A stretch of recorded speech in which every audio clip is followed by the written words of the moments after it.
we resume our session as we called not only to act, but to act with purpose, discipline, and resolve.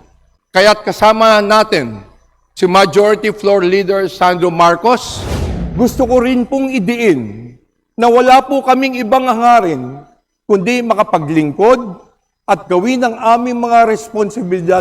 Kaya para sa mga nagtatanim ng pagdududa sa isip ng taong bayan.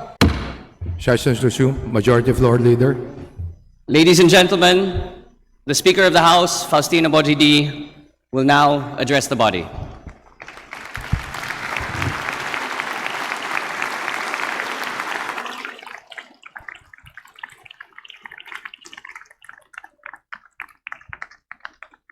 Magandang araw sa inyong lahat, sa aking kapwang mambabatas at higit sa lahat, sa sambayan ng Pilipino na ating pong pinaglilingkuran.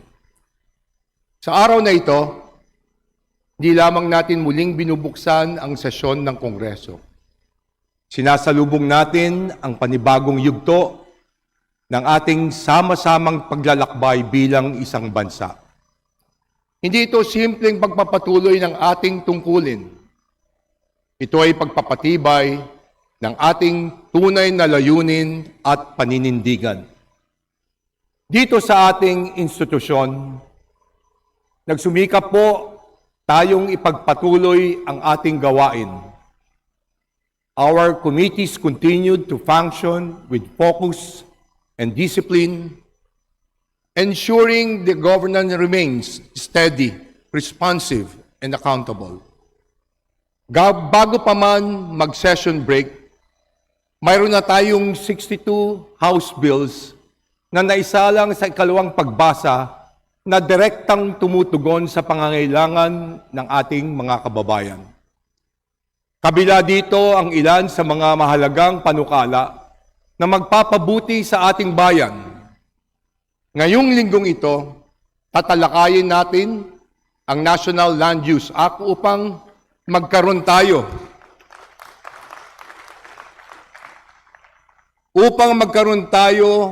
ng malinaw at pangmatagalang plano sa paggamit ng ating lupa at likas yaman. Panahon na rin na upang pagtibayin natin ang panukalang batas para sa 4Ps upang matiyak ang tulong sa ating mga pinakamahihirap na kababayan ay mananatiling maayos at sapat at napapanahon. Para tugunan ang krisis sa dulot ng tensyon ng Middle East, agad nating binuo ang LEAD o Legislative Energy Action and Development Joint Committee na hindi lamang isang istruktura ng koordinasyon, kundi isang mas sistematiko at mas epektibong mga hakbang para makapagpasa ng mga batas na sasagot sa ating mga pinagdadaraanan. Alam naman natin na kapag tumaas ang langis, tumataas ang pamasahe, tumataas ang gastos ng mga manggagawa, tumataas ang presyo ng pagkain, at ang unang tinatamaan ay ang pamilyang Pilipino. Sa ilalim ng LEAD, pinag-isa natin ang mga pangunahing sektor: enerhiya, agrikultura, pagkain, transportasyon, paggawa, ekonomiya, ICT, at kalakalan. Hindi ito magkakahiwalay na hakbang. Ito ang pagsulong ng isang matibay na plano, isang malinaw na direksyon upang may sakatuparan natin ang layunin natin para sa isang ekonomiyang gumagana at nagbibigay ginhawa sa araw-araw ng buhay ng Pilipino.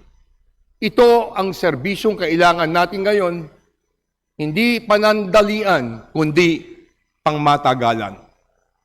Bukod sa LEAD Joint Committee, nanatili pong aktibo ang iba pang mga committee, tulad ng Committee on Justice na tumutok sa impeachment hearings. We also strengthened our role in the region through our active participation in IPA engagement, demonstrating that the Philippines remains both responsive at home and relevant abroad. to our colleagues who step forward to take the lead in these key House activities. Deputy Speaker Rachel Arenas, House Justice Committee Chairperson Jean K. Luistro, and House Ways and Means Chairperson Miro Kimbo, kasama ang mga chairperson ng 13 committees na bumubuo ng Lead Joint Committee. Maraming salamat po sa inyo. Thank you for your leadership, your diligence, your steadfast commitment to duty. Ito po ang diwa ng ating paglilingkod. Handa sa anumang hamon at laging nakatuon sa kapakanan ng bayan.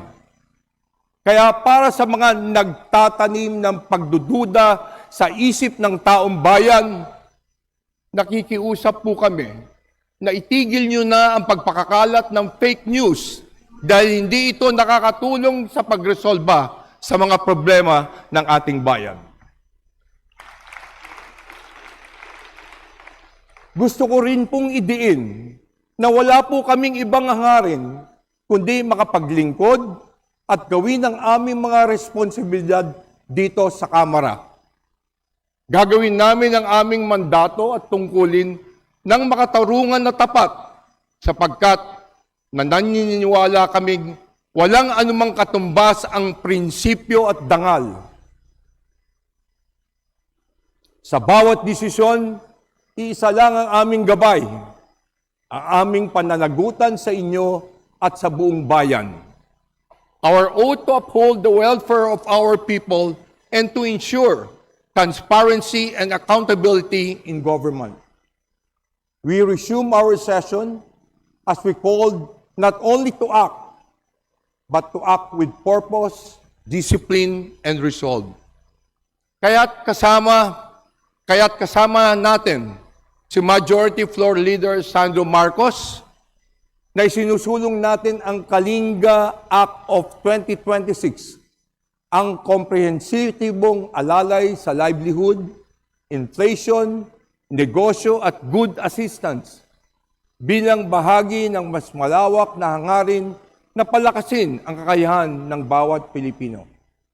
Patatatagay natin ang ating ekonomiya at gawing mas maasaang support system ng gobyerno.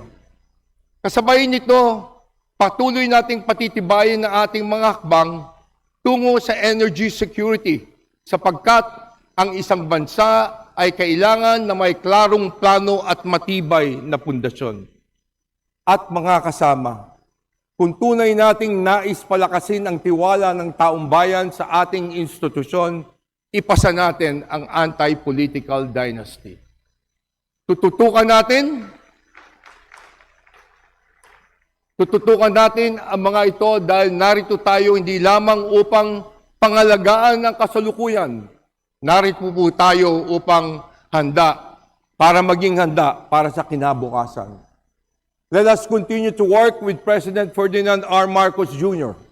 and move forward with a whole-of-government approach, coordinated, decisive, and anchored on long-term national interests. Sama-sama po nating itaguyod ang isang bagong Pilipinas. Tumindig tayo para sambayan ng Pilipino. Kumilos tayo ng may tapang, may bilis, at may maliwanag na hangarin. Inuulit ko po, walang katumbas ang ating prinsipyo at dangal. Lalo na pag ang usapin ay pananagutan. When it comes to fulfilling our mandate and our duty to uphold the interests of our people, we will not compromise and we will not waver. So let us move forward with conviction, unity, and purpose. Maraming salamat po. Mabuhay ang kapulungan ng kinatawan. Mabuhay ang sambayan ng Pilipino.